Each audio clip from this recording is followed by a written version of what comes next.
Pemirsa, asyik ya kalau nongkrong sambil makan. Kalau nggak kerupuk atau cracker, ngemil pisang goreng, tahu goreng, atau bakwan goreng juga asik. Apalagi kalau dicocol sambal. Pasti seger ya pemirsa. Meski agak berminyak, makanan gorengan tetap asik dimakan kapan saja. Sensasi renyah dan garing dari makanan yang digoreng memberi kelezatan tersendiri bagi penikmatnya. Bahkan tak sedikit masyarakat, terutama anak-anak dan remaja yang ketagihan saat makan gorengan. Nah, bicara soal gorengan, tak lepas dari yang namanya minyak. Bahan masakan yang satu ini merupakan hasil dari pemurnian tumbuhan seperti kelapa, kelapa sawit, zaitun, kedelai, jagung, bahkan juga bunga kanola. Atau ada juga lemak hewan yang difungsikan sebagai bahan masakan. Minyak goreng menjadi salah satu dari sekian bahan dapur yang tak lepas dari keseharian masyarakat. Ayo Hidup Sehat Plus kali ini akan membahas seputar fakta dan mitos seputar minyak goreng. Fakta mitos pertama, katanya minyak goreng mengandung lemak jahat. Itu adalah mitos. Jadi, berdasarkan kesehatan, sebenarnya lemak yang termasuk lemak jahat adalah yang pertama, lemak jenuh. Yang kedua adalah lemak transgenik. Kedua lemak tersebut ternyata tidak terkandung dalam minyak seperti yang kita makan seperti sehari-hari.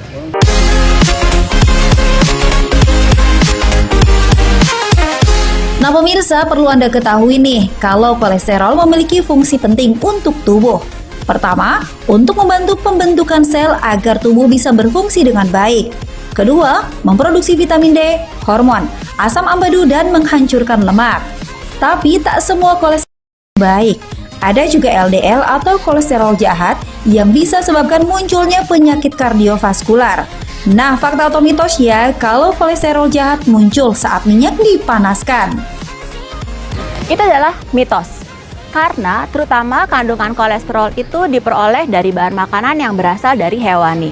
Tetapi memang dari jurnal terakhir disebutkan, beberapa minyak yang berasal dari tumbuh-tumbuhan mengandung sedikit dari kolesterol.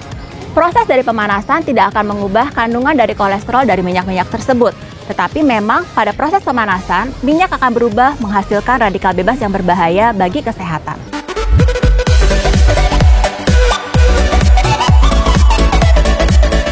Pemirsa, untuk meningkatkan kerja otak, cara yang paling mudah adalah mengkonsumsi makanan yang kaya akan antioksidan yang berasal dari buah atau omega 3 yang dihasilkan dari beberapa jenis ikan Nusantara seperti kembung, ikan patin, dan juga ikan bandeng.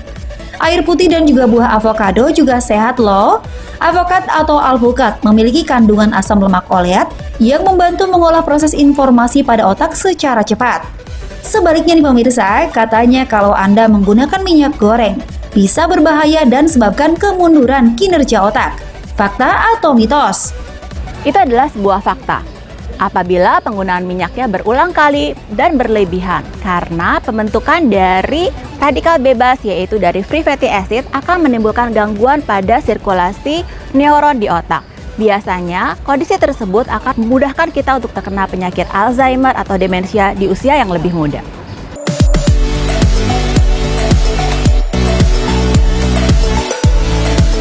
Penggunaan minyak zaitun di masyarakat kita sepertinya masih agak jarang. Selain untuk kulit, penggunaan minyak zaitun biasanya digunakan untuk dressing salad oleh para pelaku diet. Dan jarang sekali digunakan untuk menumis atau menggoreng, karena harganya yang cukup mahal. Selain mahal, minyak zaitun juga disebut sebagai minyak yang lebih sehat dibanding dengan minyak goreng pada umumnya. Itu fakta atau mitos ya pemirsa? Itu adalah sebuah fakta.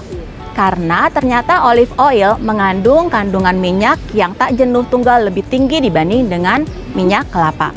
Yang kedua, ternyata rasio perbandingan antara omega 3 dengan omega 6 yang lebih baik ditemukan pada olive oil dibanding dengan minyak dari minyak kelapa.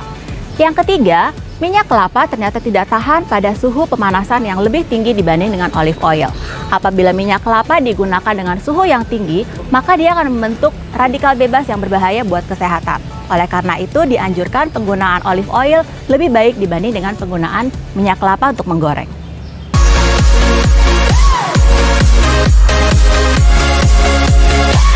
Nah, agar minyak goreng tak berdampak buruk bagi kesehatan, kita simak tips dari Dr. Ferawati berikut ini. Pemakaian minyak goreng adalah sesuatu hal yang biasa kita gunakan dalam komposisi makanan sehari-hari. Tetapi agar minyak goreng tidak membahayakan kesehatan dan bahlah untuk memberikan kesehatan yang lebih baik, ada beberapa tips yang harus kita perhatikan. Yang pertama adalah penggunaan minyak goreng harus kita ketahui komposisinya dari minyak tersebut. Ada beberapa jenis minyak goreng yang baik. Yang pertama adalah minyak yang mengandung MUFA, yaitu monounsaturated fatty acid atau minyak lemak tak jenuh tunggal. Contohnya adalah seperti olive oil, canola oil, dan juga ada minyak dari alpukat. Yang kedua adalah minyak-minyak yang bersifat polyunsaturated fatty acid atau minyak tak jenuh ganda. Minyak tersebut contohnya adalah minyak yang berasal dari flaxseed oil, kemudian sunflower oil. Kemudian yang berikutnya adalah minyak yang mempunyai kandungan dari lemak jenuh, yaitu minyak dari kelapa. Yang kedua, yang perlu kita perhatikan adalah bagaimana penggunaan dari minyak tersebut. Beberapa minyak dikondisikan harus digunakan dalam kondisi suhu yang tidak terlalu tinggi. Contohnya adalah minyak kelapa dan juga minyak dari olive oil. Biasanya minyak tersebut hanya bisa digunakan untuk menumis. Tetapi minyak lain yang bisa digunakan untuk menggoreng adalah minyak-minyak yang memiliki suhu smoke point yang lebih tinggi. Contohnya adalah untuk menggoreng. Minyak yang raman untuk digunakan untuk menggoreng adalah minyak dari minyak kelapa sawit, kemudian minyak dari kelapa. Tips yang kedua adalah cara pemakaian minyak yang benar adalah bagaimana kita menggunakan minyak tersebut.